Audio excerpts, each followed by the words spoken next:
Good morning, Britain. Russian forces escalate their attacks on major cities across Ukraine over the capital city to war crimes, possibly even having been committed so far. Putin and Adolf Hitler. Sometimes comparison approaching Kiev, but as Oz says, if that doesn't successfully get to the city, yesterday Boris Johnson being robustly challenged by a very emotional activist yesterday, Daria Kaleniuk, saying you have to do more. You're worried about sparking World War III because is there a glimmer of hope that involved in some sort of mediation, difficult to absorb? It's so grim. People are desperate to help, and the Mail has had an extraordinary response. And the fact of the matter is the NHS, which is already under severe pressure, was facing people who have struggled to get appointments with their GPs will wonder how this will affect them. People who are frustrated that they can only get an online appointment and not a face-to-face appointment will wonder whether this will make it easier to get an appointment. But the GPs are resisting. Why? Dr. Hilary. And when I say old days, I'm only talking a few years. Tell me about it. I was up on a Saturday and get an appointment. And there is a big ground. You see, I disagree.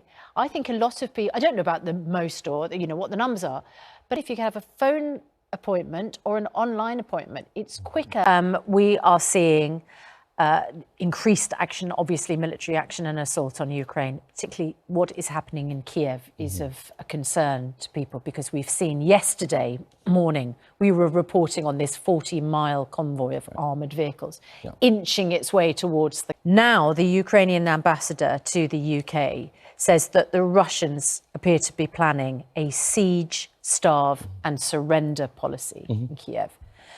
There are a number of actions that the Russians are taking, which could, as a barrister, have been involved in dealing with war crimes. What is your assessment at the moment of what's going on? It seems on the face of it, Susanna, that without question, there's what's called where to begin here. This isn't just tragic. This is a breach of international law. You talked about surrender and siege of civilians, the direct targeting of women and children, waging aggressive war.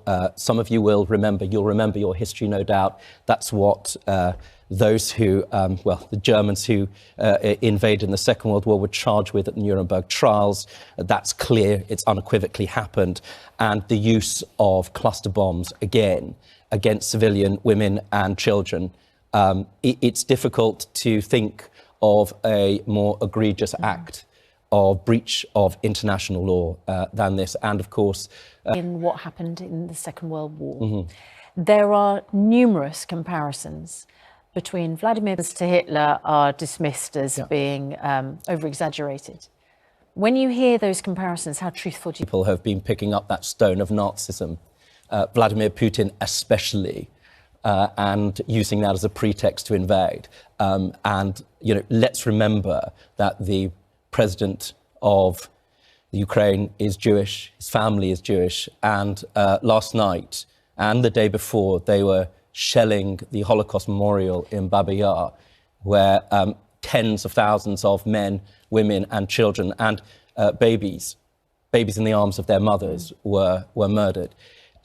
In terms of a nation seeking dominance. Speak to Daria Kaleniuk, who is a journalist and activist. You'll have seen her in the headlines there. She challenged Boris Johnson yesterday, saying you need to do more. There is a very clear commitment at the moment that the government will do what it can, but it is stopping short, for instance, of a no-fly zone because of the potential consequences if they enforce that. So let's get to our main news.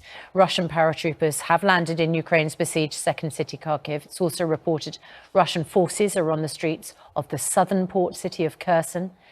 4 people have died after a Russian cruise missile hit a residential area which is 90 miles west of Kiev. And Moscow has issued a chilling warning to residents in the capital, telling them to escape now ahead of new attacks.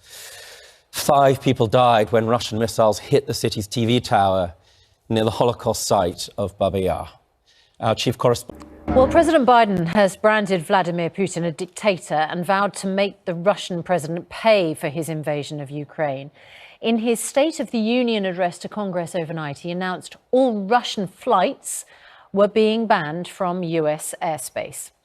Our North America. Reporting from Washington. That's our main news this morning. Coming up in a few moments, we're going to be speaking to journalist Oz Chatterjee. He is in Kiev. He says the food's running out and the city is on the brink of disaster. We'll talk to him shortly. First, here's Charlotte with... Before, I mean, I spoke about this before.